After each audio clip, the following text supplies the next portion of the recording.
To one India Telugu. నేను సిరి చందన. Eden gardens వేదికగా Kolkata night riders తో ఆదివారం జరిగిన మ్యాచ్ లో తాను గోల్డెన్ డక్ అవడంపై బెంగళూరు కెప్టెన్ విరాట్ కోహ్లీ తీవ్ర అసంతృప్తి వ్యక్తం చేశాడు.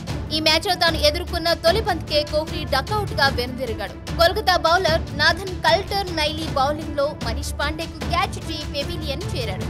చేతిలోకి వచ్చిన బంతిని పాండే అమాంతం ఒడిసిపెట్టాడు. ఊహించని ఈ పరిణామంతో షాక్ తిన్న కోహ్లీ అసంతృప్తితో మైదానాన్ని వీడాడు. కోపంతో కాలికి కట్టుకున్న బ్యాట్లపై బ్యాట్తో బాదుకున్నాడు. డ్రెస్సింగ్ రూమ్ వైపు చూస్తూ ఆగ్రహం వ్యక్తం చేశాడు. ఈ సమయంలో అంపైర్ ఏం జరిగిందని కోహ్లీని ప్రశ్నించగా స్టాండ్స్ వైపు చూపిస్తూ ఒకరు తన ఏకాగ్రతకు భంగం కలిగించారని వెల్లడించాడు.